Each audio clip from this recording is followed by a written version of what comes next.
Seigneur, maintenant que nous voulons écouter ta parole, nous prions, afin que, Seigneur Dieu, tu nous donnes de ne pas être des auditeurs oublieux, mais de ceux-là, Seigneur Dieu, qui reçoivent ce que tu as pour eux ce matin, Seigneur. Alors, sois glorifié, Père, dans le nom de Jésus. Amen. Amen. Merci beaucoup, Esther. Karine, pardon. Merci, Simone. Alors, très heureux de se retrouver ce matin. C'est l'été, donc du coup, on voit bien qu'il y en a qui sont déjà en vacances. Il y en a d'autres qui vont prendre un peu plus tard. En tout cas, on se réjouit d'être là. Et ce matin, j'avais un message qui, pour nous, je pense, est très important dans cette phase aussi de repos, dans cette phase de vacances, mais qui va aussi nous donner de pouvoir préparer la rentrée qui arrive. Vous voyez, c'est vrai c'est le temps où on essaye de décompresser, en fait. On se dit, voilà, c'est bon. Il n'y a plus l'école. Donc, on va pouvoir profiter. On prend un peu de temps au travail, on prend un peu de recul, on essaie un peu d'oublier, en fait, tout ce qui se passe. On éteint les téléphones professionnels. Voilà, on regarde pas les mails, on ne regarde rien de tout ça. On prend le temps de se reposer. Mais on se repose, sachant qu'il y a quelque chose qui arrive par la suite également, alors qu'on reviendra. Et ce matin, j'avais envie de parler un peu des saisons. Des saisons qu'on peut vivre, en fait, tout le temps dans nos vies, qui changent, qui évoluent. Et les saisons dans nos vies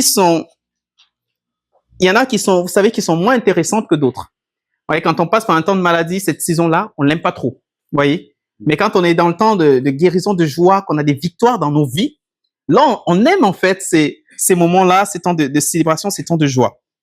Alors oui, il y a des saisons qui donnent pas du tout envie. Il y a des saisons on n'a même pas envie d'entendre parler. Mais chaque saison, je pense, est nécessaire, en fait. Chaque saison a le mérite d'être vécue et qu'elle soit plutôt, en fait, difficile ou même joyeuse, en fait. Et je crois qu'il y a des choses qu'on peut en tirer de chaque saison si on reste attentif à la manière de vivre, en fait, cette saison. Et je reste convaincu que chaque saison, avant de la démarrer, il faut la préparer. Oui. Et je crois aussi que il y a des saisons qui se passent mal parce qu'on les a pas bien préparées à l'avance. Et du coup, on est surpris. Et on arrive, on vit des choses et tout. Et finalement, on se retrouve à se renfermer, à subir, à prendre des coups et à ne pas s'en sortir parce que on n'était pas préparé à cela. Mais alors qu'on peut les préparer. On peut préparer l'accueil de ces saisons-là.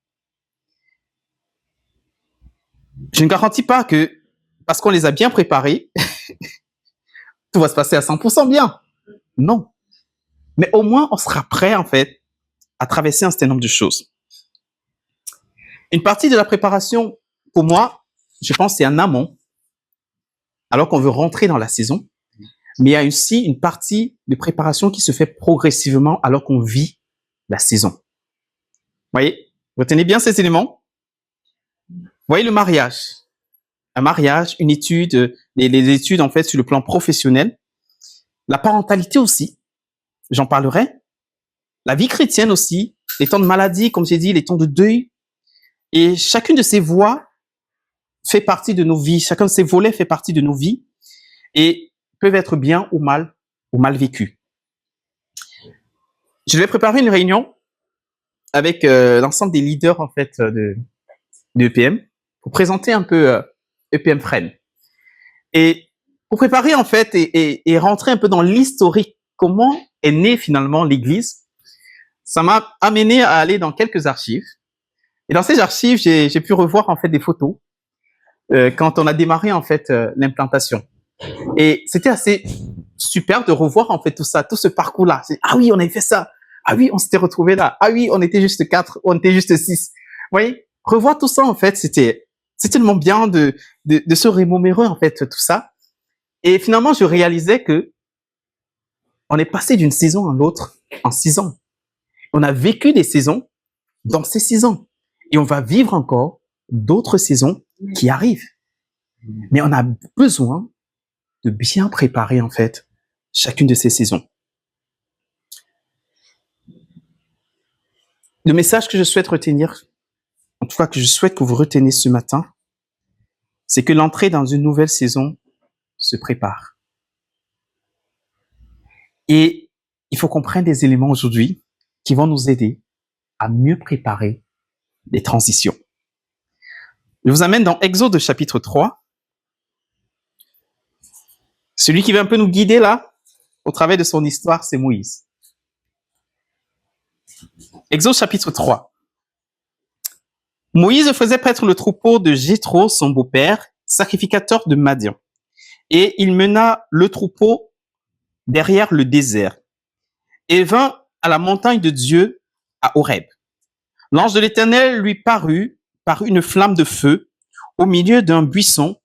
Moïse regarda et voici le buisson était tout en feu et le buisson ne se consumait point. Ça a dû être intriguant en fait. Il se dit mais c'est quoi ça? Et parfois quand il y a des choses comme ça qui sont un peu intrigantes là, ça attire notre attention. On se dit mais on va aller voir qu'est-ce qui se passe en fait. C'est une merveille de voir cela. Alors verset 3, Moïse dit: je veux me détourner pour voir quelle est cette grande vision et pourquoi le buisson ne se consume point. L'Éternel vit qu'il se détournait pour voir et Dieu l'appela du milieu du buisson et dit: Moïse, Moïse. Il répondit: me voici. Dieu dit: n'approche pas d'ici, de ôte tes souliers de tes pieds, car le lieu sur lequel tu te tiens est une terre sainte. Et il ajouta: je suis le Dieu de ton père, le Dieu d'Abraham, le Dieu d'Isaac, le Dieu de Jacob. Moïse se cacha le visage, car il craignait de regarder Dieu. L'Éternel dit: j'ai vu la souffrance de mon peuple qui est en Égypte, et j'ai entendu les cris que lui font pousser ses oppresseurs, car je connais ses douleurs. Je suis descendu pour le délivrer de la main des Égyptiens et pour le faire monter de ce pays dans un bon et vaste pays, dans un pays où coule le lait et le miel, dans les lieux qu'habitent les Cananéens, les Hétiens, les Amoriens, les Phéniciens, les Éviens et les Jébusiens. Voici les cris d'Israël sont venus jusqu'à moi et j'ai vu l'oppression que leur font souffrir les Égyptiens. Et là, ça va être intéressant. Maintenant, va, je t'enverrai auprès de Pharaon et tu feras sortir d'Égypte mon peuple, les enfants d'Israël. Moïse dit à Dieu: qui suis-je pour aller vers Pharaon et pour faire sortir d'Égypte les enfants d'Israël? Dieu dit: je serai avec toi et ceci sera pour toi le signe que c'est moi qui t'envoie. Quand tu auras fait sortir d'Égypte le peuple, vous servirez, autant pour moi, Dieu sur cette montagne. Amen. Le début du texte nous introduit dans une situation de vie plutôt paisible en fait pour Moïse. Oui, on sait que il a vécu en Égypte, il y a eu l'opulence, il y a eu tout ce qu'il a vécu. Mais à un moment donné, il a dû se séparer de l'Égypte et il est parti en fait au désert. Il ne savait même pas où aller, trouver sa voie, il marchait. Et quelque part, Dieu le guidait aussi pendant qu'il avançait. Et là, il arrive, il rencontre une famille chez qui il trouve un refuge en fait. Et il a une femme, il a 2 enfants, il a un beau-père, il a un travail. En fait, tout ce dont un homme a besoin, il les a en ce moment-là. Et alors que tout va bien et qu'il vit sa vie paisible, Dieu vient avec des problèmes. C'est vrai, non? C'est des problèmes là, parce qu'on s'est dit, mais retourne en fait en Égypte. Tu reviens sur tes pas. Mais Seigneur, attends, tu m'as béni, où je suis, c'est la volonté de Dieu. J'ai une famille, j'ai construit ma vie, j'ai reconstruit ma vie. Et je suis plutôt dans un temps de joie, une nouvelle saison qui est plutôt agréable en fait. Personne n'a envie de laisser cette saison-là pour aller vivre une saison qui ne sait pas comment ça va se passer. Mon premier point, c'est, on parle de préparation des saisons, mais avant de préparer ou d'entrer dans une saison, il faut déjà l'accepter. Oui. Alors qu'elle se présente devant nous, on doit déjà l'accepter. Pour Moïse, c'est une saison pas du tout évidente en fait. Je me dis, ça allait facile parce qu'on nous, on lit juste l'histoire. On sait ce qui s'est passé. Voilà, Moïse, c'est bon, Dieu t'a appelé et on a vu comment il a délivré le peuple, en fait, d'Israël et la main de Dieu était avec lui. Parce que Dieu dit, le signe, en fait, que tu auras, c'est que je suis avec toi. Je marche avec toi. Donc, ne t'inquiète pas. Mais c'est pas si facile, en fait. Que Dieu me dit, je suis avec toi. La preuve, c'est qu'il nous dit chaque jour, je suis avec toi jusqu'à la fin du monde. Mais ça n'empêche pas qu'on s'inquiète. Ça n'empêche pas qu'on pleure. Ça n'empêche pas qu'on panique. Ça n'empêche pas qu'on ait des situations qui nous embarrassent, en fait. Et alors qu'on est conscient que Dieu est avec nous, vous pensez que ça va être différent pour Moïse? Et bien plus encore, tu dois retourner en Égypte. Je pense que dans tous les projets que Moïse imaginait, retourner en Égypte ne faisait pas partie de l'équation. Oui. Et c'est ce qu'il a laissé, en fait, en Égypte. C'est vrai qu'en Égypte, en fait, on peut voir sa famille esclave. On peut voir aussi sa famille royale qui est présente. On a son passé qui est joyeux. Mais on a également son passé qui est sombre, en fait. Moïse, c'est un gars qui a un casier judiciaire, les amis. Vous savez, le numéro 3, là, qu'on demande quand vous vous faites embaucher, on dit extrait de casier judiciaire. En fait, quand on retire le casier judiciaire de Moïse, on voit meurtrier, fugitif. C'est un fugitif, en fait. Il n'a pas purgé sa peine, le gars. Donc, si on l'attrape, en fait, c'est la prison ou c'est la mort, en fait. Vous voyez? Donc, il est conscient de cela. Et au milieu de tout ça, Dieu te dit, tu retournes, en fait, en Égypte. 3 jours de jeûne et prière. Je suis sûr que c'est pas la voix de l'Éternel. Ça, c'est l'ennemi qui me parle. Dieu n'est pas dans cette affaire. En fait, Dieu m'a délivré de l'Égypte. Dieu ne peut pas me ramener, en fait, en Égypte. C'est pas possible. Ça, c'est toutes les questions qu'on peut se dire, en fait, dans sa tête. Ça ne vient pas de Dieu. C'est pas une parole qui vient de Dieu, ça. Dieu ne peut pas me ramener alors qu'il sait que si je vais là-bas, je vais être emprisonné. Mais je crois une chose aussi, c'est que Dieu, parfois, peut nous faire revenir en arrière pour corriger nos erreurs et réparer aussi les torts qu'on a pu causer. C'est possible, en fait. Parce qu'il veut peut-être un temps de réconciliation, un temps de pardon, et pour pouvoir avancer aussi, aller dans une nouvelle saison. Je crois que c'est possible. Dieu peut nous entraîner dans cela. Dans Proverbe 24, verset 27, il dit, soigne tes affaires au dehors, mets ton champ en état, puis tu bâtiras ta maison. C'est un vrai proverbe, là. Mets de l'ordre. Arrange tes affaires afin de vivre des choses nouvelles avec le Seigneur. Et ça peut nous interpeller aussi sur notre propre vie, en fait. Se dire, mais Seigneur, je veux te suivre. Mais est-ce que j'ai pas besoin de mettre de l'ordre dans ma vie pour pouvoir te suivre? Une parole de Dieu qui est certaine, c'est, viens à moi tel que tu es. Et je vais t'aider à mettre de l'ordre, en fait. Vous voyez? Les placards, tu en as besoin. Je vais t'en trouver. Les rangements, je vais t'en trouver. Mais on a besoin de mettre de l'ordre pour pouvoir avancer aussi avec le Seigneur. Donc, Moïse avait des douleurs en lui. Aussi, des doutes en lui, des craintes, mais également de la colère aussi, de tout ce qu'il a pu vivre là-bas, l'injustice qu'il trouvait aussi, face à ce qu'il vivait là-bas. Et on verra même plus tard aussi la colère contre ce peuple, en fait, qui finalement est rebelle à chaque fois. Alors qu'il a tué, en fait, un Égyptien pour sauver la vie d'un de ses frères qui se faisait battre, il retrouve 2 autres Israélites qui sont en train de se battre. Après, il me dit, mais vous êtes des frères, les gars. Comment on peut se retrouver dans ces situations-là? Vous êtes une famille. Vous voyez, quelque part, il y a aussi cette colère-là de se dire, mais je suis en train de me casser la tête pour des gars qui sont en train de s'entretuer, quoi. Ils comprennent pas, en fait, qu'ils sont une famille. Donc, il y a un mélange de plein de choses qu'on peut voir dans le cœur de Moïse à ce moment-là. Mais accepter cette nouvelle saison pour Moïse, c'est également accepter de rentrer dans son appel. Parce que c'était finalement ça, son appel. Et Dieu a vu le désir qui était dans le cœur de Moïse.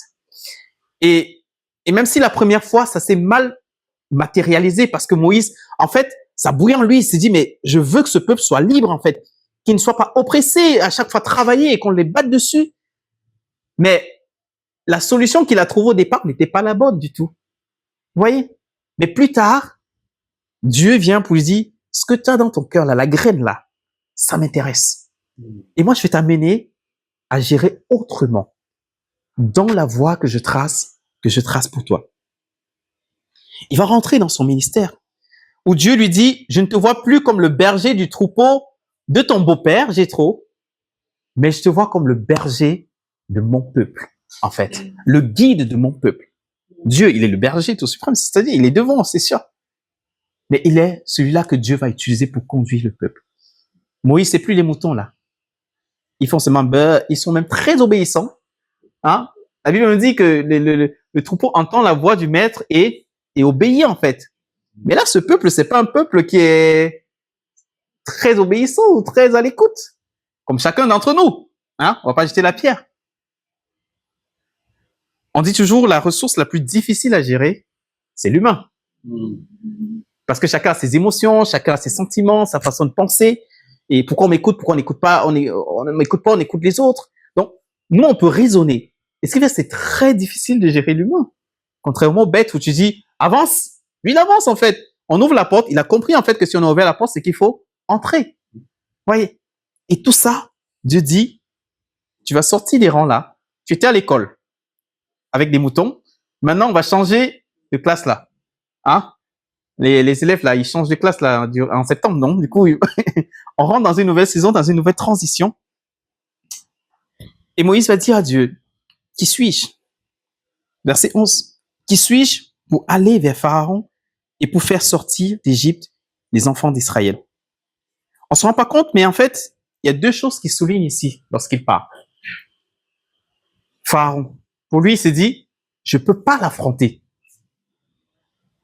L'Égypte, en fait, à ce moment, est une puissance, en fait, incroyable. Et qui exerce une autorité sur des territoires assez importants. Vous voyez? Donc, se dire, je vais affronter Pharaon, c'est que je vais affronter tout l'Égypte, les dieux d'Égypte, et encore tous les autres peuples qui sont à côté et qui dépendent de l'Égypte. Et Moïse est conscient du challenge, en fait, vous voyez, alors qu'il va rentrer dans son appel. Il s'est dit, mais Seigneur, il faut que je réfléchisse bien, que je calcule bien, en fait, avant d'accepter, en fait, de rentrer dans cette mission, dans cet appel-là. L'enjeu est grand. Mais au-delà de Pharaon, il voit également le peuple aussi. Qui suis-je pour délivrer, pour faire sortir d'Égypte ce peuple? Vous savez, après avoir longtemps été esclave, à un moment donné, rêver d'une liberté est un luxe qu'on ne s'offre pas. Et ce peuple, en fait, de dire, tu as souffert pendant longtemps, maintenant, c'est l'heure de ta liberté. Qui nous le dit? Moïse. On connaît ton CV, Moïse. Ton casier judiciaire, il est là. Et toi, tu viens nous dire, Dieu t'a envoyé pour nous faire sortir d'Égypte, alors qu'on est en souffrance depuis et que personne d'entre nous n'a jamais osé sortir, en fait, de l'enclos. Personne n'a jamais osé essayer de faire quoi que ce soit. D'ailleurs, ceux qui ont essayé, on sait ce qui est devenu pour eux. Et toi, Moïse, avec ton casier et tout ça, tu dis, Dieu m'envoie pour vous sortir de là. Mais, je sais pas, je vous amène un peu à plonger un peu dans sa tête, dans sa réflexion, dans tout ce qui peut passer, en fait, au-devant de lui. De se dire, Seigneur, cette saison, elle est tout sauf facile, en fait. Et il doit l'accepter. Mais il prend le temps de réfléchir, de calculer. Se dit, mais Seigneur, voilà mes obstacles. Moi, je me rappelle quand Dieu m'a appelé, il m'a dit, ouais, je t'appelle au ministère, et que les autres croyaient et que moi, je ne croyais pas du tout. Mais finalement, j'ai dit à Dieu, Seigneur, je me sens incapable et faible pour accomplir une telle mission. Et c'est ce que Moïse est en train de dire à Dieu. Je ne suis pas capable d'affronter Pharaon. Je ne suis pas capable de faire face à ce peuple, en fait. Je connais son cœur, je connais son état. Mais nous pouvons faire confiance à ce Dieu pour expérimenter la vraie liberté. La liberté psychologique et mentale également que ce peuple a besoin de vivre, en fait. Et parfois, on est resté trop longtemps dans des souffrances, dans des difficultés, dans l'oppression, qu'on se dit c'est ça notre vie. Il y en a, j'ai déjà vu, en fait, qui se disent je suis né pour souffrir. Parce que c'est ce que j'ai toujours vécu. Parce que c'est toujours ce que j'ai eu. Alors je mérite pas le bonheur. Je mérite pas autre chose. Et parfois, c'est des pensées qui peuvent être dans nos cœurs, mais j'ai envie de dire, on peut les changer en Christ. Parce que c'est pas ça notre identité. Quand Dieu a créé l'homme, il a dit, c'était très bon. Il l'a mis dans un jardin qui était préparé d'avance. En gros, Dieu a prévu qu'on puisse vivre dans le bonheur et dans la joie. pas dans l'oppression, dans la souffrance, dans la difficulté, et se renfermer dans cela et dire c'est ça ma vie. Je crois que non. Et parfois, c'est des souffrances qu'on a vécues quand on était jeune, quand on était petit, des abus ou toute autre chose en fait. Mais je crois une chose, c'est que Dieu veut également nous délivrer de tout cela, pour nous donner de vivre une vraie liberté. Et c'est ça le problème à un moment donné du peuple en fait. Ils se disent, mais non, on a tellement été en esclave que pour nous, c'est une réalité. Je suis esclave, mon enfant sera esclave, l'enfant de mon enfant sera esclave. C'est comme ça, et on ne peut pas changer. Mais à un moment donné, on vient pour dire, Dieu dit, je vais changer les mentalités là. Se dit, maintenant, c'est l'heure de ta liberté. Et la souffrance que tu penses être ton partage, c'est plus ton partage en fait. Et là, il va falloir jouer dans une délivrance qui est physique, mais une délivrance qui est également mentale, psychologique et spirituelle. Sur tous ces plans-là, il va falloir jouer en entrant dans cette nouvelle saison. Il y aura des défis, mais c'est pas en fuyant qu'on évitera les défis. Ça, c'est sûr. Alors, quand on regarde la suite du texte, verset 13, Moïse dit à Dieu, « J'irai donc vers les enfants d'Israël et je leur dirai, le Dieu de vos pères m'envoie vers vous. Mais s'ils me demandent, qui est son nom? Quel est son nom, pardon? Que leur répondrai-je? Dieu dit à Moïse, je suis celui qui suis. Et il ajouta, c'est ainsi que tu répondras aux enfants d'Israël, celui qui s'appelle je suis m'a envoyé vers vous. Dieu dit encore à Moïse, tu parleras ainsi aux enfants d'Israël, l'Éternel, le Dieu de vos pères, le Dieu d'Abraham, le Dieu d'Isaac, le Dieu de Jacob, m'envoie vers vous. Voilà mon nom pour l'éternité. Voilà mon nom de génération en génération. Tu leur parleras ainsi. On voit que ça travaille dans la tête de Moïse, en fait. Quand il pose des questions à Dieu. Mais qu'est-ce qu'ils vont me dire? Qu'est-ce qu'ils vont me demander? Alors Dieu, ils vont me dire, mais qui est ce Dieu-là? Quel est son nom? Pour qu'on atteste, en fait, que c'est bien ce Dieu-là qui t'a envoyé, ce Dieu qu'on sert qui t'a envoyé. Et tu dis, t'inquiète pas, j'ai les réponses. Tu leur diras si, ça. Ça travaille dans sa tête.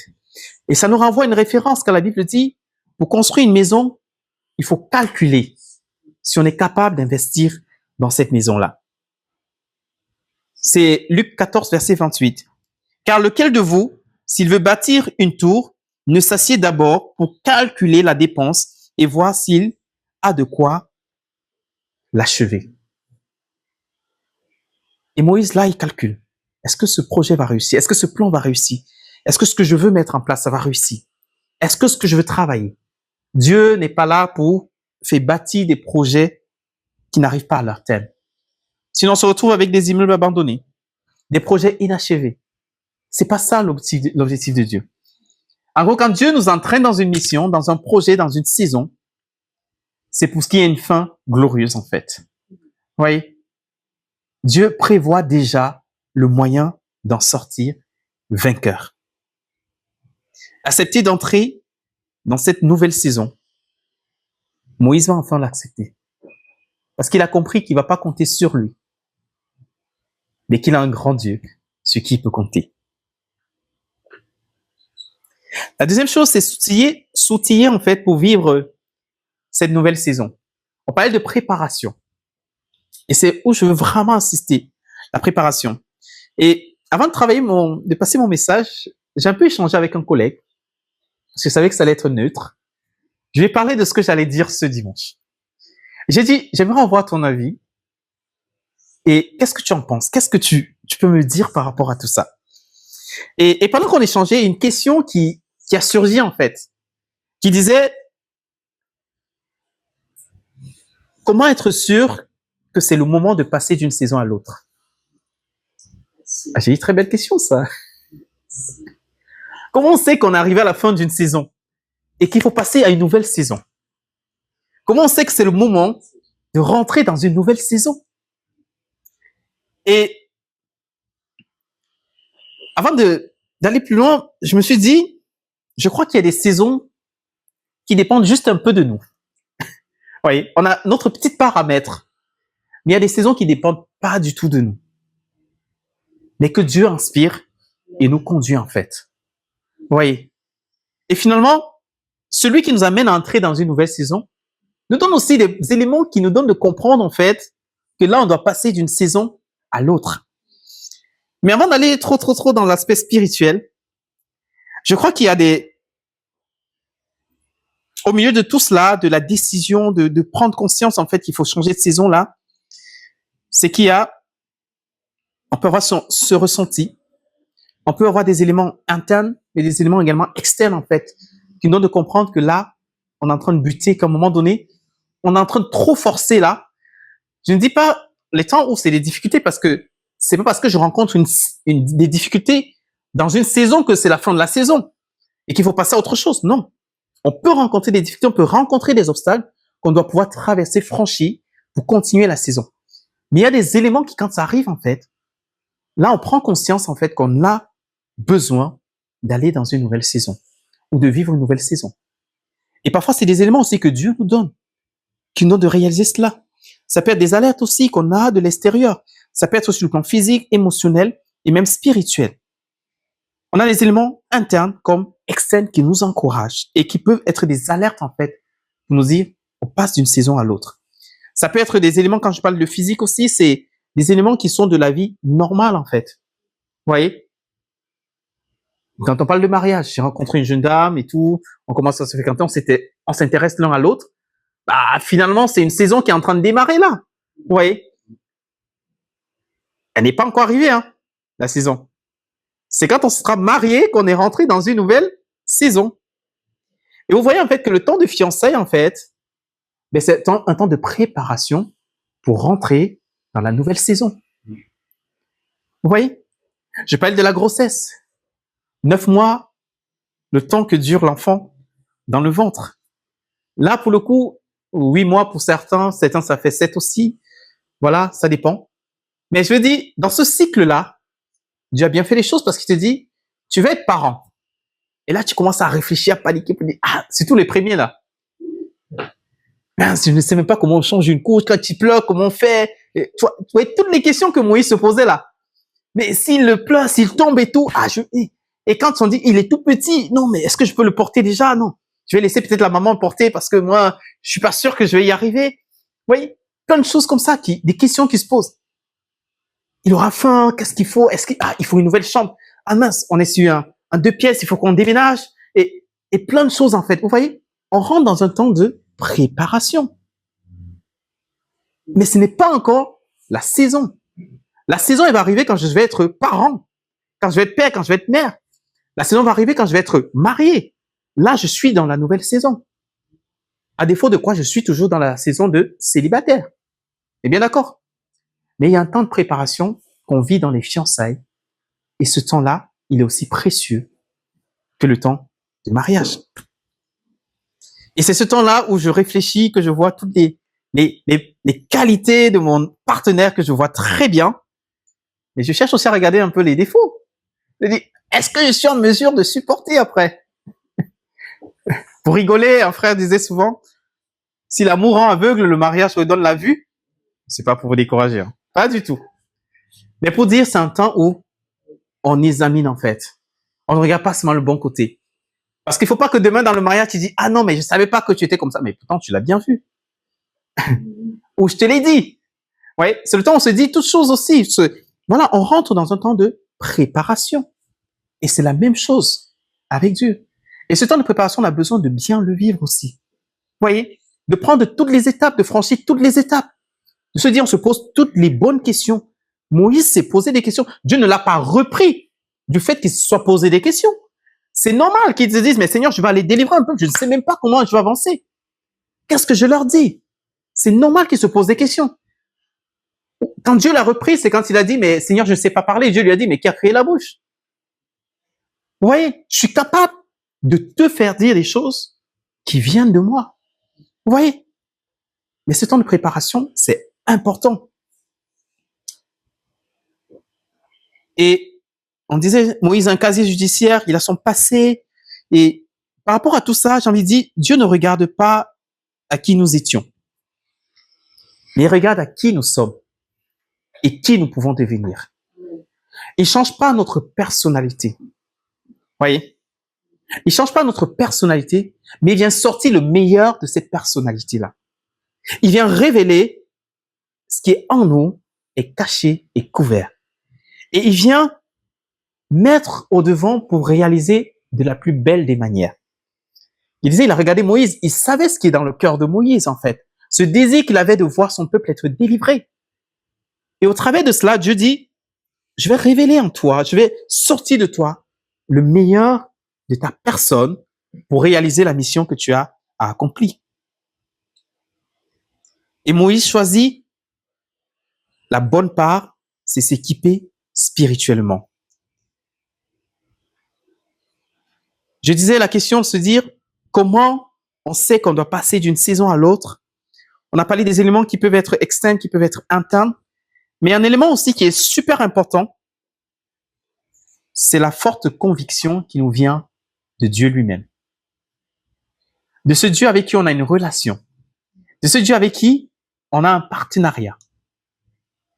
Et parce qu'on marche avec lui, parce qu'on avance avec lui, on sent Dieu nous parler pour dire, maintenant, tu vas rentrer dans une nouvelle saison. Vous voyez? Mais ça nécessite quelque part d'avoir une relation avec ce Dieu pour qu'il me parle, qu'il me dise des choses. Une intimité avec ce Dieu. Et alors que Moïse choisit de suivre Dieu, d'accepter la mission qui est la sienne, de rentrer dans son appel, de rentrer dans cette nouvelle saison, il va faire le choix de s'équiper spirituellement. Se dire, je vais être bâti dans l'intimité avec Dieu. J'ai le meilleur professeur. Le meilleur professeur, c'est celui qui t'a appelé. Hein? C'est lui le meilleur professeur, c'est le meilleur père, c'est le meilleur enseignant.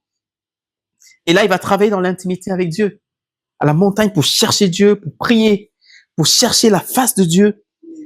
Et on connaît son histoire. On sait que le oui n'est pas sorti d'un coup. Il y a une succession de noms, en fait, qui étaient là, qui étaient présents. Mais finalement, il était convaincu, il a été persuadé par Dieu, a dit oui. Et maintenant qu'il veut vivre dans cet appel, dans cette nouvelle saison, il se dit, mais Seigneur, je peux compter sur toi. Je viens dans l'intimité avec toi. Je viens chercher ce qui est en toi pour pouvoir le donner aux autres. Et c'est ces moments de qualité-là que je veux qu'on puisse garder. Oui. Dans la nouvelle saison, ça peut être sur le travail et tout. Je me dis, voilà, pour accéder à tel poste, j'ai besoin de passer une formation spéciale, j'ai besoin de passer une certification et autres. On parlait du mariage, on parlait de l'enfantement. Hein? Ou dans le mariage aussi, on passe par les préparations de mariage pour apprendre des choses. Il y a un livre là que c'est Gary Chapman qui avait sorti, ce que j'aurais aimé savoir avant de me marier. J'ai bien aimé. Et il dit, quand je me suis marié, je savais même pas que les toilettes, ça se nettoyait. Qu'un pot, ça se nettoyait. Il savait pas du tout. Parce que sa mère le faisait tout le temps. Et à chaque fois, il voyait c'était propre, il s'est dit, mais c'est automatique ce truc. Juste l'eau qui coule, ça va. Et c'est quand il a commencé à avoir des taches noires qu'il s'est dit, oh, il y a un truc bizarre. Et quand il dit à sa femme, mais chérie, il y a un truc, il y a des points bizarres dans le, il dit, oui, ça attend que tu les laves. Un pot, ça se lave. Vous voyez, en fait, c'est aussi bête que ça. Mais ça montre qu'on a besoin parfois d'être préparé pour rentrer dans une nouvelle saison. D'apprendre des choses, de découvrir des choses en fait. Et Moïse aussi, il a besoin d'apprendre de ce Dieu-là. Se dit, Seigneur, j'ai tant à apprendre de toi pour pouvoir exercer ma mission avec brio. Pour que tu sois fier de moi, parce que j'aurai accompli ce que tu attendais de moi. Et pour le peuple, là j'ai parlé de Moïse, pour le peuple aussi, c'est toute une étape aussi. Dès le début, le projet de Dieu, c'était de quitter l'Égypte pour aller en terre promise, là où coule le lait et le miel, comme à Fresnes. Hein? Bon, ça c'était avant quand j'habitais à Fresnes. En partant, j'ai pris un peu de lait et de miel, mais bon. Il y a l'église qui est là, donc du coup, il y en a encore. Mais pour rentrer dans ce pays où coule le lait et le miel, c'était ça le projet de Dieu, en fait. Mais qu'est-ce qui s'est passé? Ils ont été où? Au désert. Combien d'années? 40 ans à errer dans le désert. Mais vous pensez que le désert, c'était la saison? C'était pas la saison que Dieu avait prévue. Mais le désert, c'était quoi? C'était la préparation, en fait. Vous voyez? Parce qu'ils n'étaient pas prêts. En fait, ils étaient, pendant toutes ces années, 400 ans qu'ils ont passé en Égypte, leur cerveau est formaté, en fait. Ils commencent à croire aussi aux dieux égyptiens. La preuve, c'est que quand ils sont arrivés dans le désert, Ils ont construit un veau d'or qu'ils ont adoré. Ils avaient leur coutume, ils disent, mais pourquoi tu nous as même délivrés de là? On arrive ici au désert, on manque de faim. Alors que là-bas, au moins, on était esclaves, on avait quand même la viande pour manger. Ah! Et ce Dieu-là qui les a délivrés, n'est-il pas capable de les nourrir? Amen. Oui, il y a des choses qui étaient implantées, enracinées déjà. Et Dieu s'est dit, s'ils entrent dans la nouvelle saison comme ça, ils vont pas vivre pleinement la saison. Ils vont pas y arriver. Alors, parce que je veux qu'ils vivent pleinement la saison, ils vont rentrer dans ce temps de préparation. Le chemin était court, hein. Ils auraient mis moins de temps pour traverser. Mais ça a duré longtemps. Parce que tant qu'on n'a pas compris encore, tant qu'on n'est pas affermi, tant qu'on n'est pas prêt, Dieu dit, je vais continuer à t'enseigner. Je vais continuer de te préparer jusqu'à ce que tu sois prêt pour rentrer dans cette nouvelle saison. Et je veux dire, si on facilite la tâche à écouter Dieu, à le laisser nous guider, nous parler, on va rapidement vivre les nouvelles saisons qui arrivent dans nos vies. Mais gloire aussi soit rendue à Dieu parce qu'il sait que si on va comme ça, on va se casser. Il dit non, il faut qu'il se prépare en fait à rentrer dans cette saison. Et au-delà de toutes les saisons qu'on vit sur cette terre, la saison que Dieu nous réserve également, après ce passage sur la terre, c'est le royaume des cieux. La nouvelle saison qui nous attend. Mais ça nécessite aussi une chose, un temps de préparation. Et ce temps de préparation démarre au moment où on tient la main de Jésus. On le disait encore depuis ce matin, lui qui est mort à la croix pour nos péchés afin qu'on soit réconcilié avec le Père, qu'on ait une alliance qui soit établie, qu'on ait un chemin qui soit tracé, afin de pouvoir être heureux de vivre la nouvelle saison quand on entendra cette voix qui nous dit « Bon et fidèle serviteur, entre dans la joie de ton maître. » Qui n'aimerait pas entendre ça? Oh là là. C'est dit « Seigneur, on veut rentrer dans la joie de notre maître. » Je crois dans le fait que chaque saison se prépare. On a parlé du mariage, on a parlé de la parentalité, on a parlé de beaucoup d'autres choses en fait. Et quand je parlais du mariage, je me rappelais aussi de Joseph. Alors qu'il était dans son temps de préparation pour rentrer dans le mariage avec Marie, et là, elle lui apporte une nouvelle qui l'a fracassé. Et dit, je suis enceinte. Et là, il dit, mais, sois sérieux, Marie. Moi, je me connais, je suis un homme pieux et je t'ai jamais touché. Hein? Mais qu'est-ce qui se passe? Elle donne toutes les explications possibles. Il dit, Marie, ça ne sert à rien. Tu as beau dire tout ce que tu vas dire là. On connaît comment quelqu'un tombe enceinte. Faut pas me sortir des... Mais il a fallu que Dieu intervienne, en fait. Vous voyez, c'est un temps de préparation qui aurait pu avorter, en fait. C'était l'intervention de Dieu. Mais Dieu dit, t'inquiète pas. Hein? Ce qu'elle t'a dit, c'est vrai. C'est pas la vertu du Saint-Esprit qu'elle enseigne. T'inquiète pas. Donc, vous imaginez tout ce qui a pu passer par sa tête. Et imaginez Moïse aussi. Il devait aller délivrer le peuple. Dieu avait dit, voilà, vous allez entrer en terre promise. Mais finalement, Moïse n'est pas rentré en terre promise. Dieu lui a donné de le voir de loin, concours de circonstances. Et ce que je veux dire par là, c'est que, et là je sors un peu de ma ligne de préparation, c'est que chaque saison a une importance. Et on doit la vivre comme c'était la dernière. Vous voyez? Si Moïse s'était dit, je vais galérer avec ce peuple, je vais me casser la tête, franchement, c'est une saison difficile, compliquée, je n'ai que une chose en tête, c'est que j'ai hâte qu'on arrive en terre promise. Et là, je vais pouvoir vivre la belle saison de ma vie. On est bien conscient que c'est un projet qui allait échouer. Il n'allait jamais vivre cette saison, en fait, en terre promise. Mais il a commencé à vivre sa saison alors qu'il était dans le désert avec le peuple. Alors qu'il allait chercher le peuple pour le délivrer. Il a commencé à vivre sa saison. Il a continué à vivre sa saison. En cherchant la face de Dieu, en étant dans cette intimité avec Dieu. Et il y a des saisons qu'on n'aimerait pas vivre, je le disais au début. Des saisons qu'on ne veut même pas entendre parler.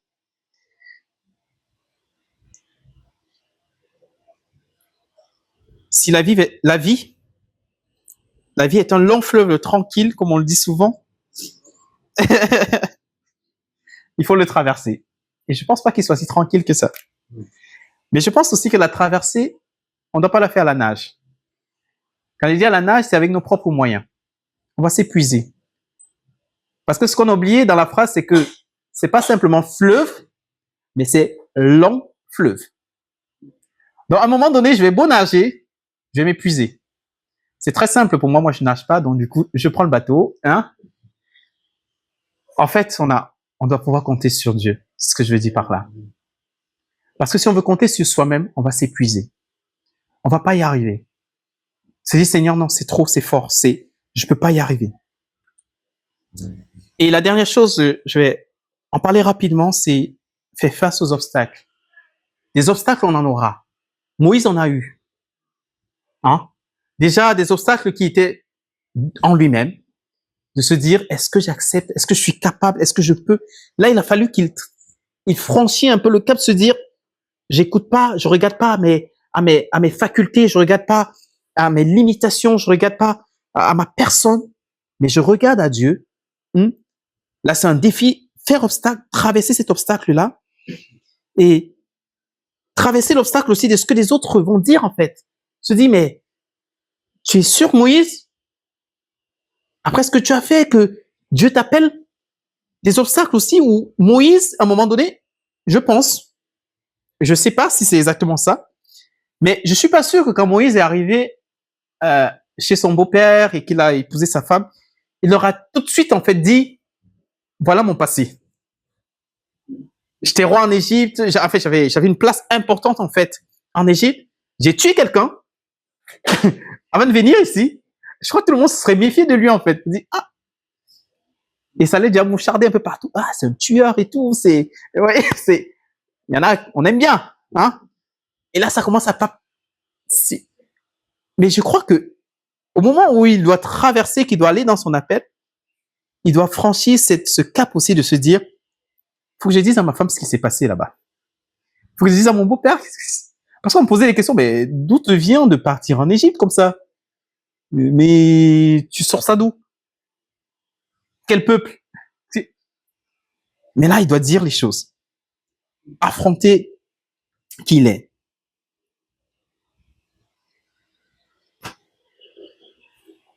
Mais on peut compter sur Dieu. Il exerce en nous, il nous donne des capacités.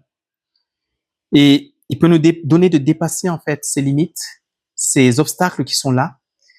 Obstacles aussi même face à Pharaon. Obstacles à sa rébellion. Les obstacles qui représentaient sa rébellion également. À vivre la saison et autres.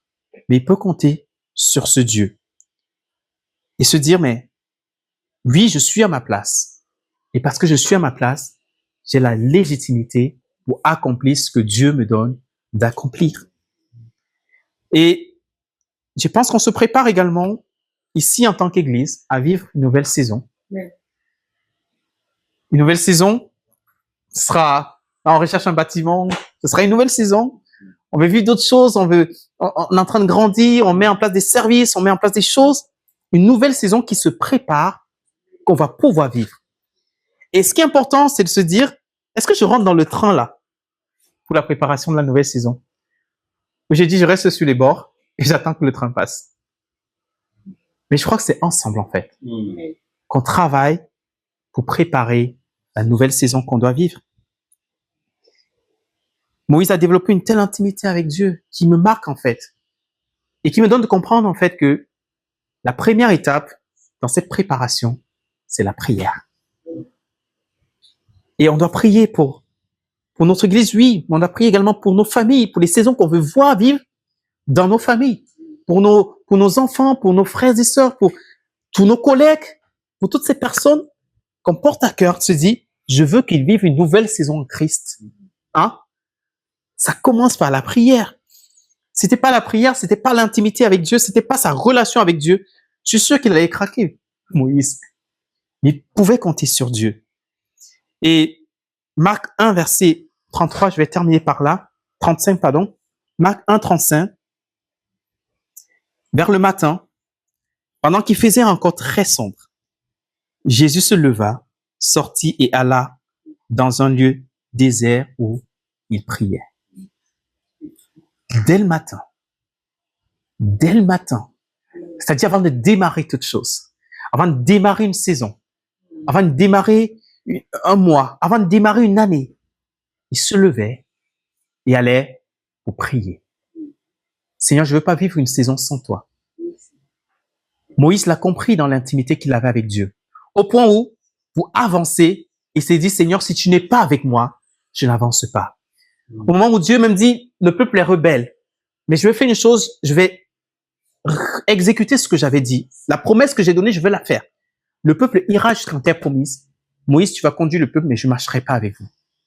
Et Dieu dit tellement, Seigneur, c'est toi qui m'as donné d'entrer dans cette saison. C'est toi qui m'as donné d'entrer dans cet appel. Et Seigneur, c'est avec toi qu'on va avancer. Et si tu n'es pas avec nous, on n'avance pas. C'était ça sa prière devant Dieu. Et c'est ce que Dieu a fait. Dieu est avec lui. Parce qu'il avait devenu une telle intimité avec Dieu que Seigneur, je ne peux pas avancer sans toi. Et moi, je veux que ce soit ça pour nous. Seigneur dit, je démarre avec toi, dans la prière, dans l'intimité. Et on ne veut pas avancer sans toi. On ne veut pas les bénédictions et Seigneur, tu n'es pas là. Je ne veux pas faire un culte, Dieu n'est pas au milieu de nous. Non. On ne veut pas vivre, Seigneur Dieu, l'église sans toi. C'est pas l'église. Oui. Il dit, dès le matin, il se levait pour prier dans un lieu désert. Et le peuple en disait la transition. C'était dans le désert. Et alors que le peuple avait besoin d'être débarrassé de tout ce qui était obstacle dans leur vie, d'être émondé, d'être totalement détaché de toutes ces choses en fait qu'ils avaient vécues, dans le désert, il fallait passer. Mais je retiens aussi une chose, c'est que la montagne de Dieu était dans le désert. Moïse allait prier Dieu à la montagne dans le désert. Je ne sais pas si vous voyez un peu ce que je veux dire. Dans la transition, ce qui est au centre en fait, c'est Dieu lui-même. C'est ce temps d'intercession, ce temps de prière, ce temps où je vais chercher la face de Dieu. Vous dites, Seigneur, je vais préparer une saison, mais je veux la préparer avec toi. Alors, je ne sais pas ce que ça éveille en toi, ce message. Il y a plusieurs choses, en fait, que j'ai pu dire, que le Seigneur a bien voulu communiquer à ton cœur. Mais avant de s'arrêter, je voudrais qu'on prenne un temps pour prier. Et dans cette prière, je veux vraiment faire deux appels et je veux vraiment que chacun se sente, en tout cas, interpellé selon que Dieu le conduit. La première chose, c'est, Seigneur, j'ai besoin de toi pour accepter la nouvelle saison que tu as pour moi. Mais aussi, mieux se préparer pour rentrer dans cette saison. Je pense qu'il y a des saisons qui sont mal passées, qu'on a mal vécues, qui étaient aussi liées au fait qu'on a mal préparé cette saison-là. Et c'est dit, Seigneur, je veux rentrer dans quelque chose de différent maintenant. Prends le temps de préparer la saison. Bien la préparer. Je veux vivre un temps différent. Rentrer dans une nouvelle saison, accepter la nouvelle saison que tu places devant moi. La deuxième chose, c'est, Seigneur, j'ai besoin de toi pour guérir des saisons passées. Il y a peut-être des choses que ça a éveillé dans ton cœur. Des choses sur lesquelles tu dis, Seigneur, j'ai mal vécu ça. C'était dur, c'était compliqué. J'arrive pas à m'en détacher. Mais maintenant, Seigneur, je veux le déposer à tes pieds. Parce que Dieu ne nous amène pas à vivre dans le passé. La preuve, c'est qu'il dit, je suis. Dans le présent, je suis. Dieu nous amène à vivre le présent et le futur qui est devant nous. Chaque instant, chaque présent, Dieu nous amène à le vivre. Alors, Seigneur, je veux guérir de ce passé-là. Alléluia. Afin de mieux vivre celle qui vient devant moi. Il ne faudrait pas que mes saisons nouvelles soient imprégnées des erreurs du passé, soient imprégnées des blessures du passé. Alors, je veux que tu puisses prier Dieu par rapport à ce qui te vient à cœur. Alléluia. Alléluia. Seigneur, nous sommes devant toi, conscients, Seigneur, de ta voix qui s'adresse à chacun d'entre nous et qui parle à nos cœurs, Seigneur, ce matin. Oh Dieu, tu nous donnes de réaliser encore que on n'est pas seul. Moïse n'était pas seul. Tu as dit, le signe que je te donne, c'est que je suis avec toi. Et il a vu ce que tu étais capable de faire. Il a pu guérir aussi des blessures de son passé, de ce CV qui pesait sur lui, de ce casier judiciaire qui était posé sur sa vie. Il a pu guérir de ce passé-là. Et on peut avoir des passés où on était des oppresseurs, où on était plutôt des victimes. Il se dit, Seigneur, ce matin, il y a peut-être quelqu'un qui veut guérir de cela, Seigneur. Alléluia. Tu entends les cris des cœurs, Seigneur, qui s'élèvent à toi. On peut dire, Seigneur, j'ai besoin de ta grâce. J'ai besoin de guérir de ce passé. J'ai besoin d'être renouvelé, régénéré, transformé, libéré, Seigneur. Même si j'ai vécu la liberté physique, que je puisse vivre aussi une liberté psychologique, spirituelle, mentale, entièrement, Seigneur. Afin de vivre pleinement les saisons que tu me réserves, Seigneur. Et ce temps aussi, on se dit, Seigneur, j'ai parfois mal préparé les saisons, ou pas assez préparé parce que je les ai fait de moi-même.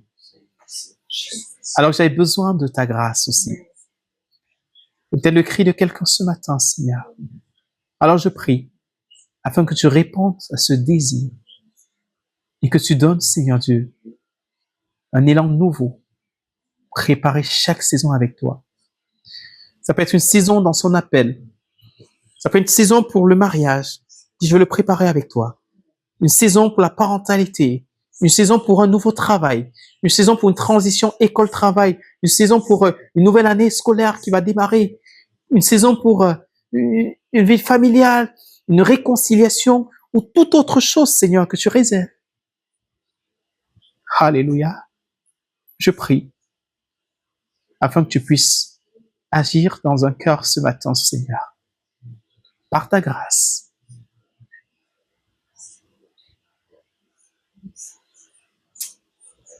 Toute la gloire, Seigneur, te revient au nom de Jésus. Amen.